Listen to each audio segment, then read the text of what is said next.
Este es un podcast producido por Concepto Radial. La producción original fue adaptada para esta plataforma.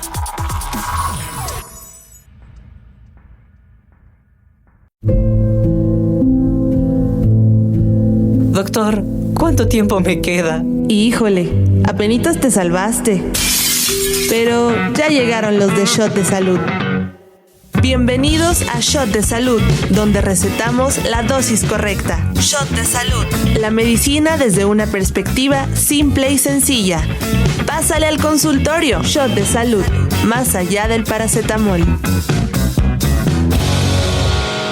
Hola a todos, bienvenidos a Shot de Salud, más allá del paracetamol. Yo soy Jimé Caviedes. Y yo, Emi Moreno.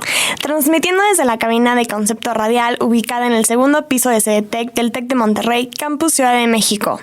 Recuerden seguirnos en nuestras redes sociales en Instagram, Twitter y Facebook, @Concepto Radial y @Shot de Salud, donde pueden contactarnos para dejar comentarios, dudas, sugerencias y hasta quejas. Bienvenidos a otro programa de Shot de Salud. En el episodio de hoy tenemos el privilegio de contar con la presencia de la doctora Olivia Yasmín Briceño Cárdenas. Ella es investigadora en ciencias médicas y miembro del Sistema Nacional de Investigadores Nivel 1 desde enero del 2018. La doctora Olivia estudió la licenciatura en Química Farmacéutica Biológica en la Universidad Nacional Autónoma de México y más tarde cursó la maestría en Ciencias Biológicas en la misma universidad, después de recibir una beca por el Consejo Nacional para la Ciencia y la Tecnología. En 2009 fue invitada para realizar la tesis doctoral en la Universidad de París Six-Pierre et Marie Curie en París, Francia. Actualmente está adscrita al Centro de Investigaciones de Enfermedades Infecciosas en el Instituto Nacional de Enfermedades Respiratorias Ismael Cosío Villegas desde 2006.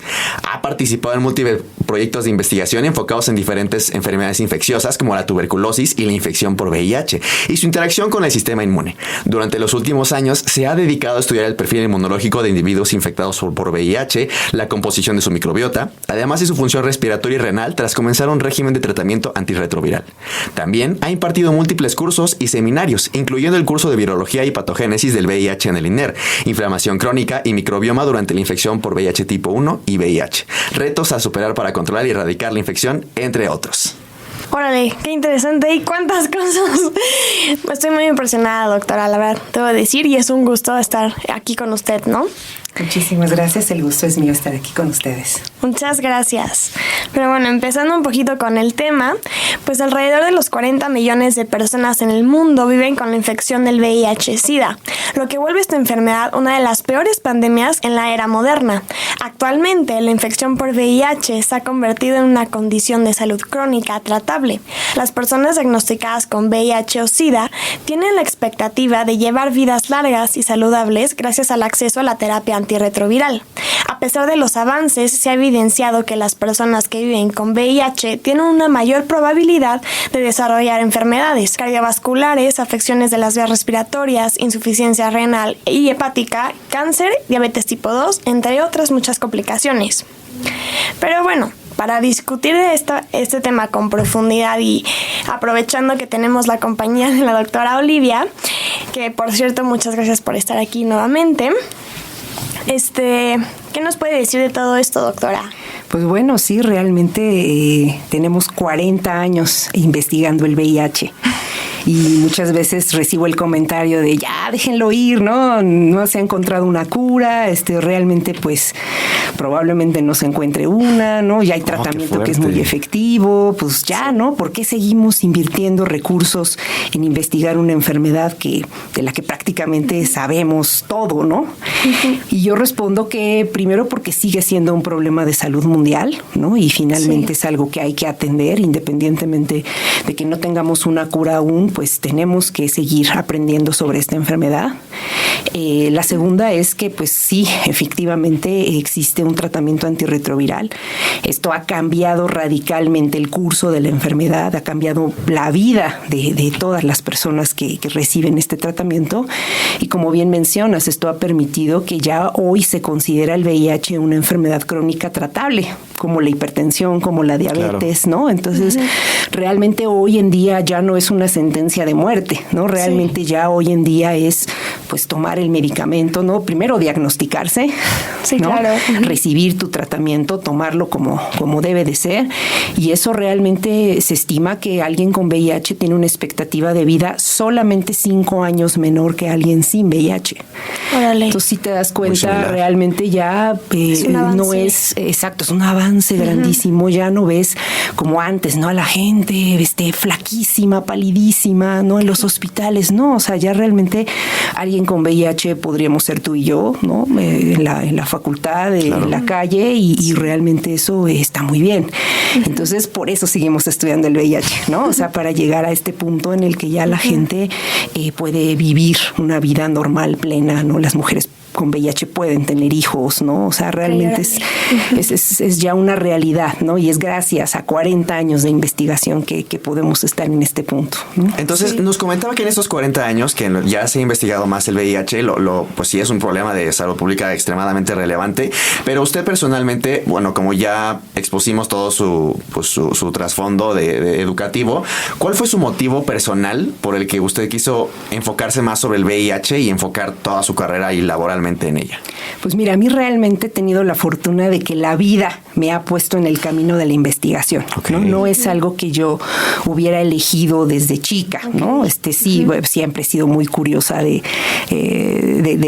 entorno, ¿no? Del cuerpo humano, y por eso estudié QFB, ¿no? Que finalmente me gustaba mucho saber que eran como 3 carreras en una, ¿no? En el que podías estudiar el trasfondo químico, ¿no? La estructura de lo que están hechas las cosas, pero eso al mismo tiempo de la biología, ¿no? Cómo funciona en el contexto de alguien vivo, ¿no? Sí. Y la farmacología, que te ayuda a curar, ¿no? O a remediar ciertos defectos que puede haber tanto en la química como en la biología, ¿no? Entonces, para mí era una carrera muy completa que me daba toda esa visión que yo necesitaba, ¿no? Y tuve la fortuna de, siendo muy, muy joven, llegar al INER. En cuanto yo terminé la carrera, a los 6 meses yo ya estaba trabajando en el Instituto Nacional de Enfermedades Respiratorias como técnica laboratorista. Justamente entré al Centro de Investigación en Enfermedades Infecciosas, pues por eso estoy ahí desde el 2006, ¿no? Y empecé desde abajo, ¿no? Empecé lavando material, empecé purificando células mononucleares de sangre periférica, pero realmente eso a mí me dio esa visión de wow, esto es lo que quiero hacer, ¿no? Y obviamente el convivir con gente que hacía investigación en ese entorno, pues claramente la investigación es como un virus, ¿no? Una vez que se te pega, ya no hay forma de que se te quite, ¿no? Y yo decía, pues quiero hacer esto, ¿no? Quiero seguir investigando, quiero seguir haciéndolo. Afortunadamente, pues tal vez muchos jóvenes no puedan decir eso, pero rápidamente obtuve una plaza como química. Sí. O sea, yo me gradué, entré como técnica, me gradué, me dieron una plaza como química y pues de ahí empezó todo, ¿no? El Instituto Nacional de Enfermedades Respiratorias me ha dado la oportunidad de crecer profesionalmente en todos los aspectos. Me ayudó, ahí estudié la maestría y me dieron la gran oportunidad de irme a Francia a hacer un doctorado. Entonces, bueno, ya que andaba yo encaminada en VIH, pues decidí buscar un doctorado en VIH. Yo consideraba muy importante ir a ver cómo se trabajaba en otros lugares del mundo, ¿no? Claro. Si realmente lo que nosotros hacemos aquí está bien, pues qué puede mejorarse, ¿no? Qué puede ser pues relevante en términos internacionales. A veces perdemos mucho la visión, ¿no? Pensamos que lo que hacemos aquí es lo único que hay, ¿no? Entonces, bien, ¿no? Eso es cierto. Irme a Francia me abrió completamente el panorama de la investigación que se hace a nivel internacional. No estuve propiamente en el Instituto Pasteur, pero teníamos colaboraciones cercanas, ¿no? Yo estaba en un hospital, en la Pitié-Salpêtrière, y ahí obviamente pues teníamos toda esta interacción clínica, investigación, ¿no? Esta colaboración es con el Pasteur, con investigadores. O sea, yo conocí a Sinosi, a la que describió por primera vez el virus del VIH. Órale, tuve la fortuna de conocer al paciente de Berlín, ¿no? Al primer individuo que se curó de VIH. Wow, ¿no? qué padre. Wow. Entonces, pues bueno, obviamente esto me motivó a seguir y a seguir, ¿no? También el VIH me parece sumamente apasionante porque no solamente es una enfermedad, sino también abarca cuestiones sociales. Sí, ¿no? completamente. también abarca cuestiones psicológicas del comportamiento. Entonces, cuestiones de salud pública, de normatividad. Claro. O sea, realmente no es de, describo a mi bicho y listo, ¿no? O sea, claro. Es más complejo. Exacto, es muy complejo, es completamente multidisciplinario y eso a mí me encanta, ¿no? Poder trabajar con psicólogos, con trabajadores sociales, con médicos de todas las especialidades, integral, sí, con claro, administrativos, con políticos, ¿no? Sí, claro. Entonces realmente, pues te digo, la vida me puso ahí.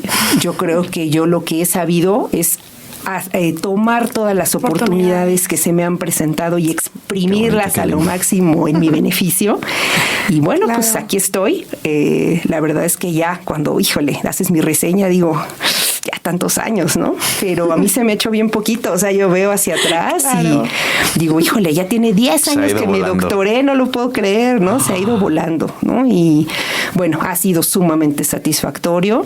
Sí. Ahora con la pandemia de SARS-CoV-2 realmente se puso mucho más de manifiesto el papel que los científicos tenemos en la sociedad mexicana. Por completo. No, o sea, hasta antes que eso tal vez éramos así como los científicos locos, ¿no? Que vivíamos en nuestra esquina, ¿no? Un poco antisociales, un poco raros, pero en realidad nos dimos cuenta del papel fundamental que tiene la ciencia en la sociedad. Sí. Entonces, pues hubo otra motivación más para seguir haciendo investigación.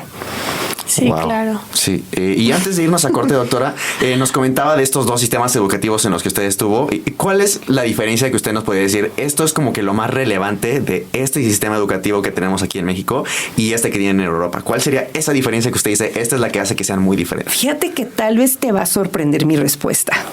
A ver, díganos. Resulta que yo encuentro que el sistema educativo mexicano es muy bueno. Uh-huh. Es muy completo. Ok. Cuando yo llegué al doctorado, yo era la abuelita.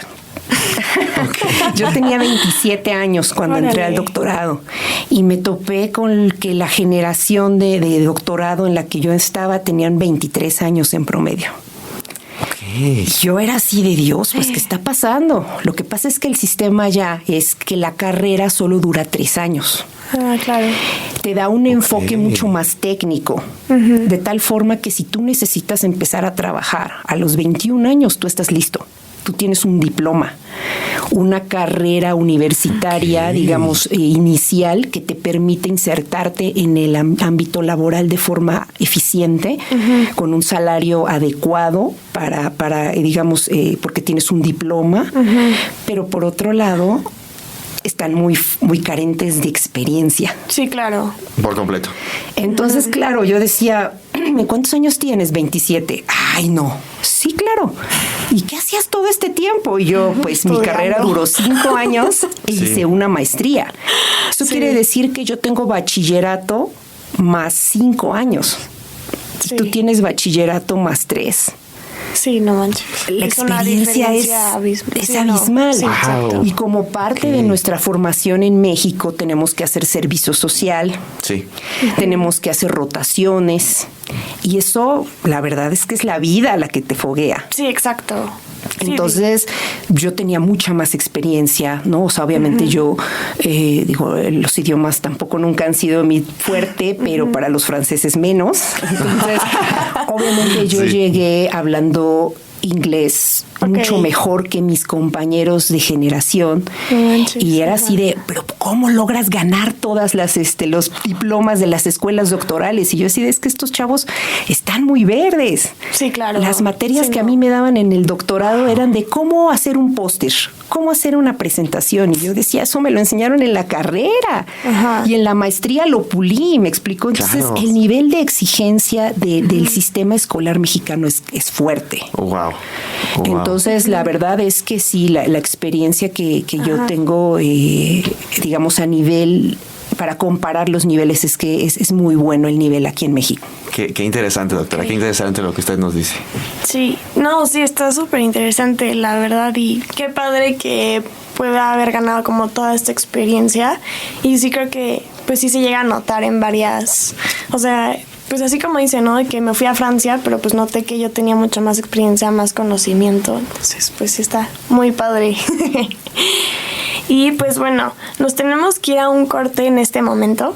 Pero muchas gracias por todo lo que nos ha ido comentando hasta ahorita. Ha sido muy interesante. Shot de salud. Bienvenidos de vuelta a Shot de Salud. Pues les damos la bienvenida de regreso. Recuerden que estamos con la doctora Olivia Yasmín Briceño Cárdenas y estamos hablando sobre el VIH. Y pues precisamente en este bloque vamos a estar hablando pues más sobre generalidades del VIH. Entonces, bueno, recordemos todo lo que nos habló la doctora. El bloque pasado pues fue básicamente de su trayectoria y como la verdad es que personalmente lo veo como una historia de superación de esas a las que dices a esto voy, ¿no? De motivación. Sí. Pero sí, ahora sí empecemos por por las bases. VIH y SIDA se suelen utilizar como sinónimos. Pero, doctora, ¿podría explicarnos brevemente cuál es la diferencia y por qué se llama virus de la inmunodeficiencia humana? Claro, mira, resulta que este virus es un virus que saltó, ¿no? de los primates no humanos a través de zoonosis al humano. Okay. Un poco como lo que pasó con el SARS-CoV-2. Uh-huh. Al principio había muchos mitos, ¿no? Con respecto a cómo lo había adquirido el humano, pero sí, para la comunidad científica siempre fue muy claro que era una zoonosis, ¿no? Del primate no humano al humano. Okay. En algún momento este virus tiene la particularidad o lo que hace es que infecta a las células del sistema inmune, infecta a los linfocitos TCD4, o sea, es decir, expresan en la superficie esta molécula que se llama CD4. Okay. Principalmente son linfocitos, pero puede haber macrófagos, células dendríticas, algunas epiteliales, ¿de acuerdo? ¿Qué pasa? Que este virus comienza a matar a estos linfocitos TCD4 y entonces empiezas a reducir el número de estas células y entonces a esto se le llama inmunodeficiencia. Okay. Es decir, comienzas a perder, ¿no? algunos de los componentes propios de la inmunidad y eso comienza a reflejarse en enfermedades, ¿no? En cómo tu cuerpo es cada vez menos capaz de defenderse ante las agresiones. Claro. Entonces se le bautizó como el virus de la inmunodeficiencia humana. Okay. En el humano se llama SIF, virus de la inmunodeficiencia del simio, por ejemplo. Okay. Uh-huh. Entonces, es por esto que se le llamó así. Ahora bien, ¿cuál es la diferencia entre VIH y SIDA? Durante las primeras etapas, digamos, el VIH es el virus, ¿no? El virus de la inmunodeficiencia humana. Y tú puedes estar infectado con el virus de la inmunodeficiencia humana sin tener SIDA. Okay. El SIDA es la etapa final de la enfermedad. Es cuando tu sistema inmunológico está tan deprimido que empiezan a aparecer enfermedades oportunistas. Uh-huh. Y es cuando, pues en los 80s, llevaba a la muerte a los individuos que lo tenían. Claro. Okay. Hoy en día las personas que viven con VIH con tratamiento antirretroviral, justo su nombre lo dice, ¿no? Viven con VIH, no se encuentran en estado de SIDA. Ah, ok. ¿Sí? Uh-huh. La tendencia mundial es que ya la etapa de SIDA prácticamente no se ve. En países desarrollados ya la gente se diagnostica antes de llegar a esa etapa final, comienza tratamiento antirretroviral y eso ocasiona que su sistema inmunológico no se siga deteriorando. Entonces no llegan a esa etapa final que se llama SIDA, de las siglas Síndrome de Inmunodeficiencia Adquirida. Uh-huh. Okay. Entonces realmente ahora aquí en México desafortunadamente seguimos viendo a personas en etapa de SIDA. Okay, en el Instituto Nacional de Enfermedades Respiratorias parece raro recibir gente con VIH, ¿no? O sea, pero si es de respiratorias, ¿por qué tienen gente con VIH? Sí. Resulta de que al INER llegan personas con neumonías muy graves en etapa de SIDA. Sí. Y ahí es donde se diagnostican muy tarde. En la etapa final. Sí, la etapa final, claro. Okay. Entonces, realmente ahorita la idea es que vayamos en tendencia con los países desarrollados y el diagnóstico se haga cada vez de forma más temprana para evitar llegar a la etapa final. Ok. Uh-huh. Y, doctora, ¿qué cree que se deba que haya personas que todavía, bueno, al menos aquí en México, por lo que usted menciona, que llegan con SIDA, o sea, que todavía tengan, o sea, que lleguen a esa etapa final? Fíjate que la inmunopatogénesis de la enfermedad por VIH es muy interesante. Cuando tú te infectas, primero vas a tener 10 días que se llaman etapa de eclipse, en la que no hay signos, no hay síntomas y no hay forma de diagnosticar. No tenemos herramientas todavía suficientemente sensibles. Se le llama la etapa de eclipse. Etapa de eclipse. Okay. Después de esta etapa de eclipse tenemos una etapa aguda. Esta etapa aguda dura más o menos 100 días y es la etapa en la que la carga viral está al tope, es decir, el virus se está replicando de forma súper activa, se está diseminando a todo el cuerpo, ya no nada más a través de las mucosas, que es como se adquiere, sino en todo el cuerpo. Sí. Y esta etapa es probablemente la más infecciosa, pero no tiene signos ni síntomas. ¡Ay, qué difícil! Si bien te va, tienes un síndrome retroviral agudo, un poco una gripita, un poquito de fiebre, sudoraciones nocturnas, un poco de diarrea, pero realmente nada que tú no pensaras que fueron los tacos de la comida o irte a correr sin chamarra, ¿sabes? Sí, por decir. Esta etapa puede durar hasta 10 años. Durante esos 10 años tú no sabes que tienes VIH y tú eres altamente contagioso. Entonces, todas las prácticas sexuales que tú tengas durante ese tiempo sin protección potencialmente pueden ser infecciosas. Claro. No manches. Sí. Entonces, realmente en esta patogénesis, ¿no? Tú te das cuenta que tienes todas estas primeras etapas en las que tu cuerpo hace lo que se supone que tendría que hacer, que es aguantar, ¿no? Mantenerte con vida. Ajá. Pero eso no quiere decir que no se esté dañando o no quiere decir que tú no puedas ser potencialmente infeccioso. Qué fuerte. Sí, la verdad es que ahorita todas las campañas van hacia el diagnóstico oportuno, hacia las pruebas tempranas. Okay. Yo creo que deberían ser obligatorias las pruebas de VIH en mujeres embarazadas, por ejemplo. Sí, eso evitaría que nazcan niños con VIH. Okay. Y bueno, finalmente, pues eso es lo que hace que lleguen a etapa de SIDA, porque no tienen ningún signo ni síntoma durante mucho tiempo. Sí. Órale. Qué complejo. Sí. Pues sí, o sea, ya, y bueno, gracias por darnos esta diferencia entre VIH y SIDA y que no es como que sean cosas distintas o que sean la misma cosa, porque en muchas ocasiones se les ve como la misma cosa y se les ve como sinónimos. Shot de salud. Hola, estamos de regreso en este programa. Ya saben, Concepto Mundial y Shot de Salud. Bueno, retomando el tema, pues estamos con la doctora Olivia y nos sigue platicando acerca del VIH y cómo esto puede afectar nuestro sistema inmune, las diferencias que existen entre el VIH y el SIDA, que a veces los confundimos, pero pues no son lo mismo. Y bueno, para retomar, pues una parte fundamental de la prevención y el tratamiento es la detección del virus. Pero doctora, cuéntenos, ¿cuáles son las pruebas existentes para la detección del VIH y en qué consisten? Sí, mira, bueno, primero quiero hacer mucho hincapié en la detección temprana. Es la clave hoy en día. La llave, sí. Necesitamos hacernos pruebas de VIH. Entiendo que el estigma y la discriminación es importante, pero quiero pensar que cada vez menos. Sí. Y tenemos que hacernos pruebas de VIH. Las pruebas de VIH son gratuitas en México. Vale. Si ustedes van a cualquier clínica y piden una prueba de VIH, esta es gratuita. ¿De acuerdo? Si ustedes llegaran a salir positivos, tener VIH, el tratamiento es gratuito.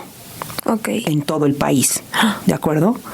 Okay. Entonces necesitamos perder el miedo, necesitamos tener más sentido del autocuidado y hacernos pruebas de forma frecuente.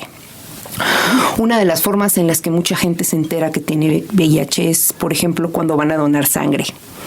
En los bancos de sangre desde los 80s es por ley que tienen que hacer pruebas de VIH a los donadores. Okay. Y mucha gente se entera de ese modo, por ejemplo, ¿no? O sea, es difícil que tú vayas por tu propio pie y pidas una prueba de VIH, ¿de acuerdo? Y esto no debería de ser así, sobre todo entre la gente joven. ¿Cómo se hacen las pruebas de VIH? Bueno, hay pruebas rápidas. Hay pruebas en saliva, que son como una prueba de embarazo, como las famosas pruebas de COVID que tuvimos hace unos años, justo así. Una bandita negativo, 2 banditas positivo. ¿De acuerdo? Eso es para empezar. Entonces, cuando tú llegaras a una clínica, a un centro hospitalario y te hicieran una prueba, sería una prueba rápida en saliva. Si llegara a haber alguna duda en ese caso, entonces sí te mandarían a un laboratorio. En el laboratorio hay varias formas de hacer la prueba. El estándar de oro es la carga viral en plasma. Tendrías que donar una muestra de sangre y por medio de biología molecular, a través de una PCR, identificarían el virus propiamente en tu sangre, ¿de acuerdo? Esa sería como la prueba inequívoca. Pero aún así existe una prueba confirmatoria que se llama Western Blot, en el que buscamos proteínas del virus. Es decir, no solamente el virus que esté replicando, sino que realmente tenga proteínas, es decir, que el virus esté replicando de forma activa. Exacto. Okay. Estas pruebas pues son relativamente rápidas, pero sí son especializadas, ¿no? Okay.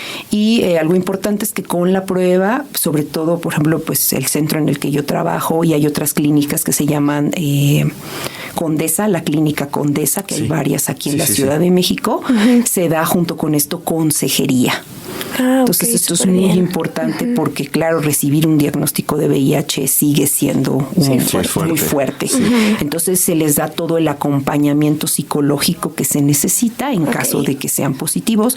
En caso de que sean negativos y tengan alguna duda, también pueden recibir esta consejería, ¿sabes? A veces necesitas un extraño para abrirte, ¿no? Sí, claro. Y esto es importante. Y a la par se da el tratamiento.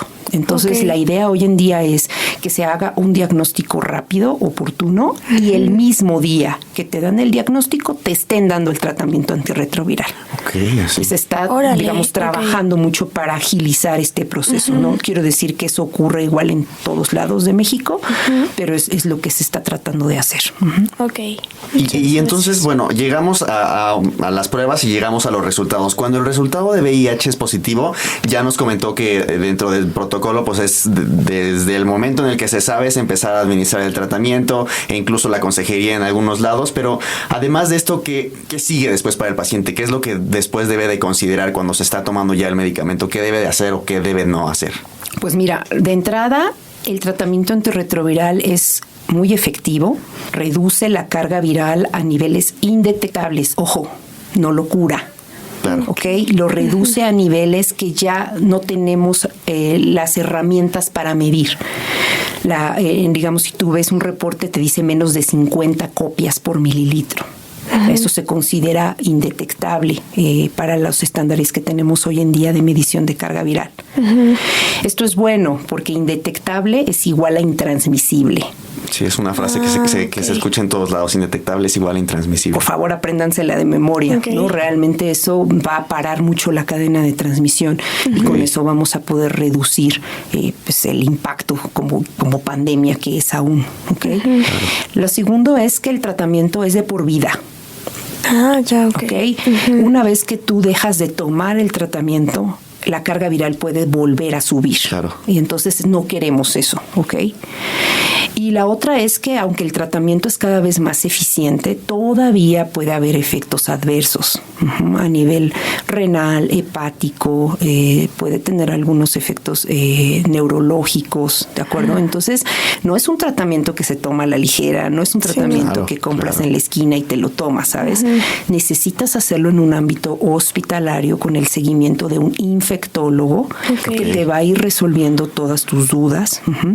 Por ejemplo, ahí puede haber interacciones farmacológicas con el tratamiento antirretroviral. Entonces es un infectólogo el que te debe de ir guiando respecto a si me da una gripa, ¿qué me puedo tomar con mi tratamiento antirretroviral? Eso no lo lees en Wikipedia, ¿sabes? Necesitas un seguimiento. Aunque el tratamiento entonces es gratuito, necesita ser con un seguimiento hospitalario, con un médico tratante, un infectólogo. Ok. Y bueno, hablando de esto, bueno, o sea, pareciera una duda. O sea, ¿hay un rango de edad específico en el que en el que se deban de realizar estas pruebas, doctora? Claro, en cuanto empiezas a tener vida sexual. En ese momento tú tendrías cada año que hacerte una prueba de VIH. Ok. Fin. Y cada pareja sexual nueva que tengas, deberías de pedirle una prueba de VIH. Sí, sería lo más recomendable, ¿no? Pues, qué enriquecedor escuchar todo eso, doctora, y sobre todo desmentir algunas cosas que se saben y que, como lo dice, habrá cosas que no hay en Wikipedia, pero a veces las que salen pues no son las correctas. Entonces, creo que esto es para todas las personas que nos están escuchando. Recuerden que están escuchando Shot de Salud y no olviden que hoy nos acompaña la doctora Olivia Briceño, investigadora especialista en inmunología y en VIH. Shot de Salud. Ya estamos de regreso en Shot de Salud. Recuerden que estamos con la doctora Olivia Yasmín Briceño Cárdenas y estamos hablando sobre el VIH, y en el bloque pasado estábamos hablando pues sobre toda la parte de la prevención, que es la parte que actualmente es de las más importantes, sino que la más importante, en la que se está centrando sobre todo los sistemas de salud.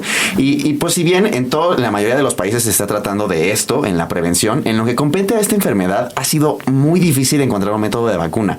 Ya no digamos cura, solamente el tratamiento. Y para ello se han encontrado algunas cosas, pero poco efectivas. Pero, doctora, ¿por qué ocurre esto? ¿Cuáles son las causas por las que una creación de una vacuna para este virus se ve tan ralentizada? ¿Y hay algún método, algo que se vea prometedor actualmente? Pues mira, realmente hasta ahora 40 años de investigación, sí. Probablemente una de las enfermedades en las que se han invertido más recursos en investigación. Okay. Probablemente uno de los bichos de los que se sabe más, ¿no? Lo hemos estudiado de arriba abajo y eso nos ha permitido entender lo difícil que va a ser una cura o una vacuna. Sí. Tiene que ver con la biología del virus. El virus va a identificar el receptor CD4, va a infectar esta célula. Es un virus de RNA, entonces va a utilizar la maquinaria de la célula y una enzima, la transcriptasa reversa, para transformar este RNA en DNA. Este DNA va a entrar al núcleo y se va a integrar en el material genético de la célula del huésped. Ok. Se camuflajea perfecto. Sí. No hay forma ni de que el sistema inmune ni el tratamiento identifique una célula que tiene un virus integrado. Ay, no. Entonces, en primera, pues obviamente hay mucho esfuerzo tratando de identificar algún fenotipo, o sea, algún rasgo, Sí, alguna claro. señal que claro. nos dé una célula de que está infectada. Ese sería el primer paso. Pues hasta ahora no lo hemos logrado, ahí vamos. Pero ahí vamos. Obviamente cuando tú das el tratamiento la carga viral cae, pero esa es la carga viral de lo que está replicando activamente, ¿estás Sí. de acuerdo? Los que no están replicando ahí se quedan. Y es Sí, por eso que el latentes. tratamiento es de por vida. Sí, claro. Porque si tú quitas esa presión del fármaco, las células que tienen este reservorio, que tienen este provirus integrado, van a volver a producir virus. Sí, se activan, ¿no? Se activan, Sí, exactamente. exacto. Y estas células activadas que producen virus, pues finalmente van a ser esta maquinaria. Sí. Por si no fuera suficientemente complicado, estas células que tienen virus integrados son células que se quedan guardadas en los tejidos, que viven en los ganglios linfáticos secundarios, en el intestino, en el pulmón, y que muchas veces pues va a ser muy complicado llegar a ellas. O sea, hacer investigación en tejidos es muy complicado. Entonces, bueno, finalmente esto nos va... O sea, si te das cuenta, a nivel curar, necesitarías purgar este reservorio, es decir, darle, no sé, alguna bomba que active a todas las células masivamente y empiecen a producir todos virus. Es peligroso. Sí. ¿No? Entonces, curar, tenemos por ahí un par de casos de cura, pero han sido extremos, ¿sabes? Han sido individuos que les han tenido que dar radiación para eliminar completamente a todos los linfocitos TCD4 que tengan en el cuerpo, manches. ponerles un trasplante de una médula, o sea, que tiene una mutación, se llama Delta 32, en el cual los linfocitos que les ponen no expresan el correceptor, y entonces, aunque tuvieras por ahí algún virus, ya no se pueden infectar estas células nuevas. Okay. Y encima de eso han tenido rechazo a trasplante. Entonces, este proceso de su cuerpo de rechazo, obviamente es esta bomba que necesita el cuerpo para activar a todos los linfocitos dormidos potencialmente, pues sí. Pero cuando el virus sale ya no encuentra el correceptor que necesita para infectar a las células que le pusieron. ¿Me explico? Sí, ya no hay forma, claro. ¿Ustedes creen que eso es viable? No lo creo.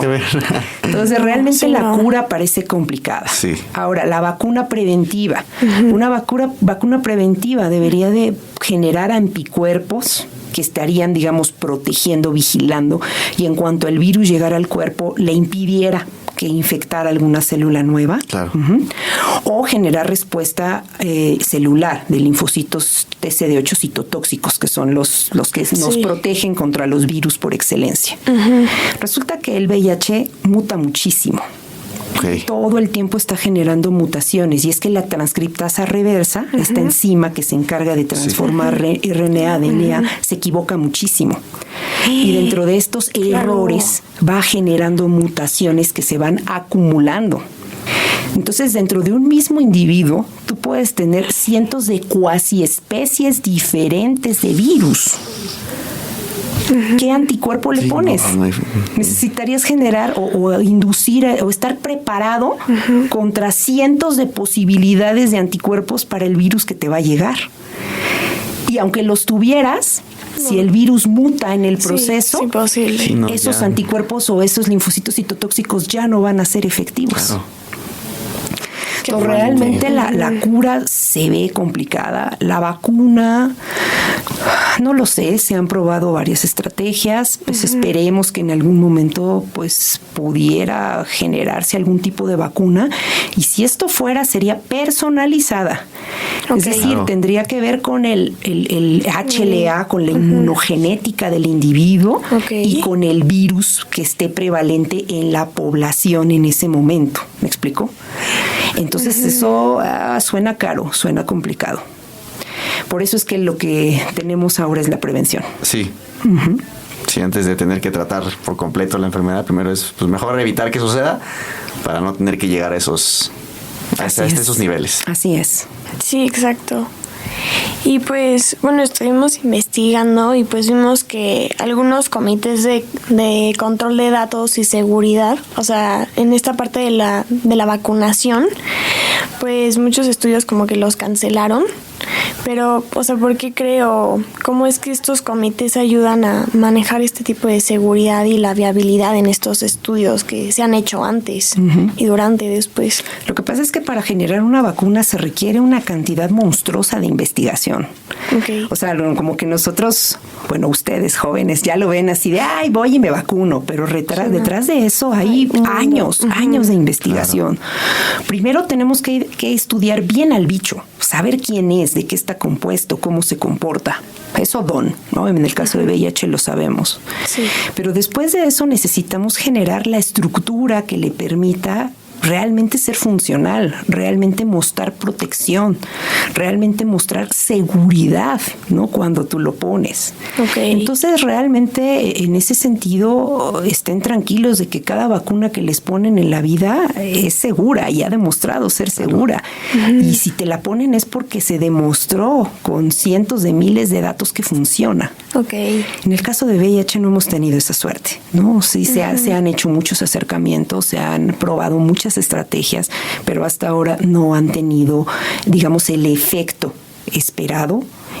Y es por eso que, pues, para que seguimos, ¿no? Para que sometemos durante más tiempo, invertimos más investigación en esto que claramente no está funcionando como esperamos, ¿no? Doctora, nos platicaba del paciente Berlín. ¿Qué nos puede platicar sobre este paciente?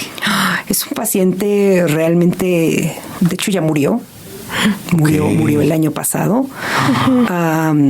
No murió de VIH, y eso yo creo que es realmente un avance. Y para mí es admirable que él, pues, literal donó su cuerpo a la ciencia, ¿no? Muchas de las cosas que sabemos pues fue gracias a que él dedicó su vida, su cuerpo, a la lucha contra el VIH, ¿no? Entonces, como les mencioné, él tenía VIH, tenía una leucemia muy agresiva, como, digamos, como parte de esta inmunodeficiencia.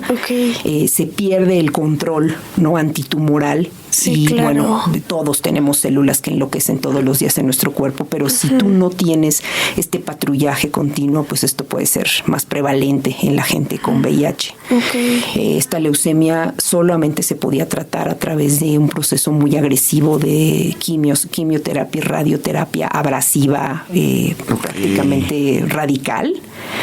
Y entonces un médico sumamente inteligente dijo, oye, espera, ¿y si el trasplante que le ponemos buscamos a un donador compatible que además tenga esta deleción, este delta 32?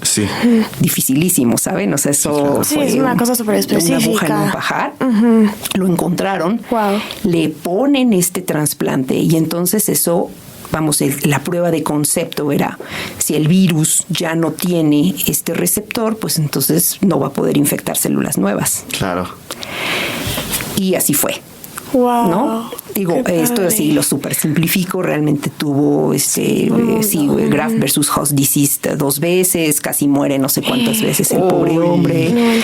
Obviamente donó su cuerpo para que estudiaran en él biopsias, que justo decía, es muy difícil estudiar tejidos, y él donaba biopsias de su cuerpo para que se estudiara todo esto durante años. Wow. Digo, no quiero mentir cuántos años estuvo libre de la enfermedad, pero supongo que al menos unos 10 años.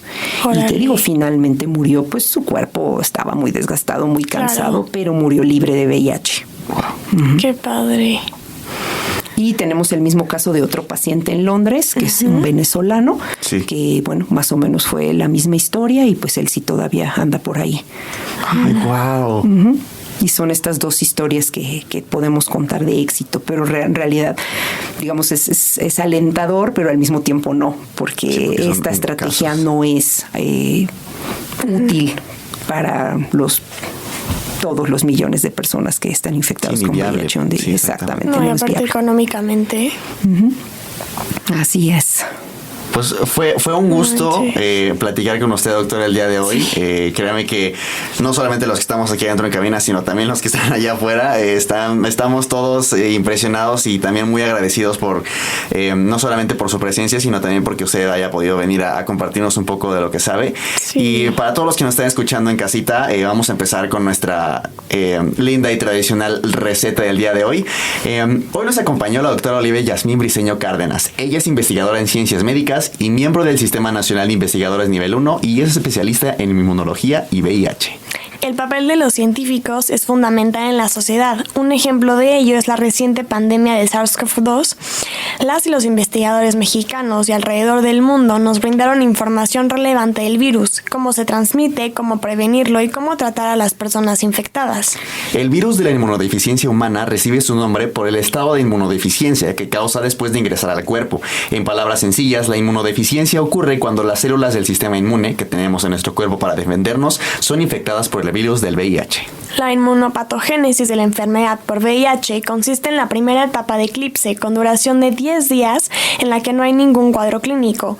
Después, la etapa aguda que tiene una duración de 100 días que tiene una carga viral muy alta en donde hay diseminación y replicación.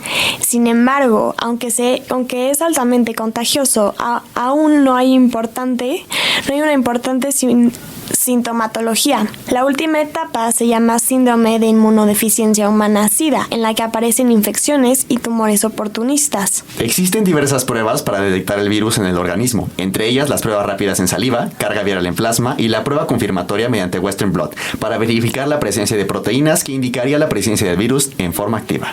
El tratamiento antirretroviral reduce la carga viral a niveles indetectables. Cuando esto ocurre, el virus es intransmisible, aunque esto no significa que el virus esté curado y que la persona esté sana.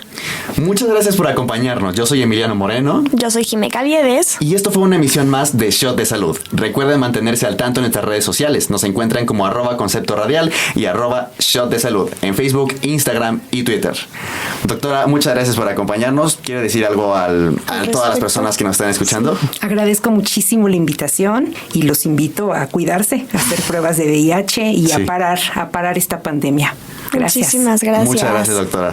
Recuerden, de operación está nuestra compañera Fernanda Arriaga, en producción Valentina Camil, en guionismo Carla Sánchez, María Fernanda Zulub, Hugo Rodríguez y Claudia Sánchez. En redes sociales, Fernando Pérez, Mariana Ortiz y Francisco, y en edición, Omar Revuelta. Sigan escuchando Concepto Radial y como siguiente programa encuentran a Caja 5 con Aura Jasso. Nos vemos. Hasta pronto. Concepto Radial presentó Shot de Salud. 30 miligramos de música, 50 de información médica en la voz de estudiantes de medicina que aún no pueden firmar tu justificante médico. Shot de Salud. Tu cita está programada cada jueves a la 1 de la tarde por conceptoradial.com. Shot de Salud. Más allá del paracetamol. Esta fue una producción de Concepto Radial. Derechos reservados del Tecnológico de Monterrey.